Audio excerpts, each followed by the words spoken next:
Hey guys, so in this video we're going to go over the different settings you can adjust in the image tab. So first we're going to import an image. So let's drag and drop. Here we have an image. Then I'm going to go over to the image tab. So everything in here is to adjust the image itself. Whatever you adjust here on the image, if you have the image open on the layout, the adjustments will transfer over to the layout. So the first setting we'll go over is the select tool.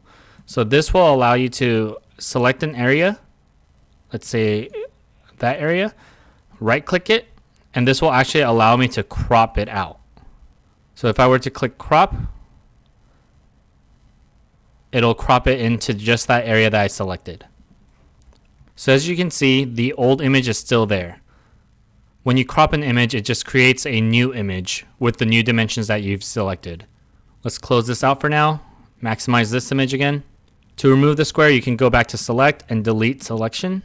These items right here allow you to angle the image or flip it, also known as mirroring the image. So if I were to flip it horizontally, it will mirror the image horizontally. As you can see, every time you make an adjustment, it actually creates a new image. So you can remove that, go back to the original image. You can also skew the image. So let's say by 45 degrees.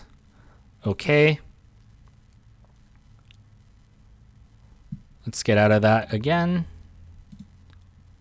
Maximize this. You can also rotate the image. So let's say 90 degrees clockwise. There you go. You can also minimize this. Let's go back to the original image. Now, if you ever print an image where there is a faint white line on the outside of the print, you can correct that by initiating a White-underbase choke.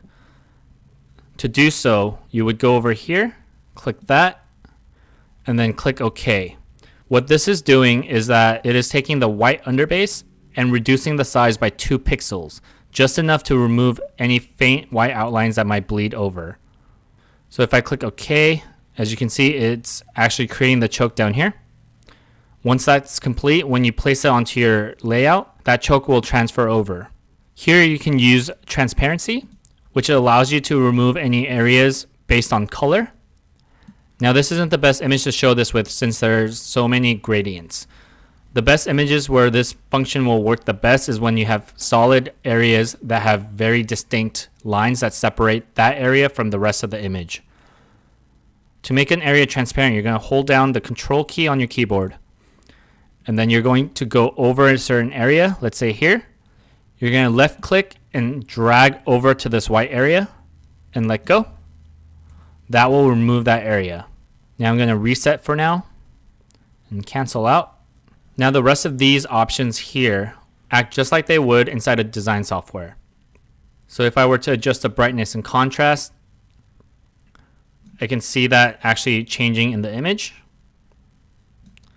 Can increase contrast, decrease it, cancel. You also have an option to auto contrast. That will implement levels of contrast that the software sees most fit. You can also click Control Z on the keyboard to undo an adjustment. So Control Z will remove that. You can desaturate the image, undo. You can invert it, undo. Hue and saturation. I can adjust all of this. Cancel. When adjusting the graphic, our recommendation is still to do all of that inside your dedicated design software first before bringing it into NeoRip.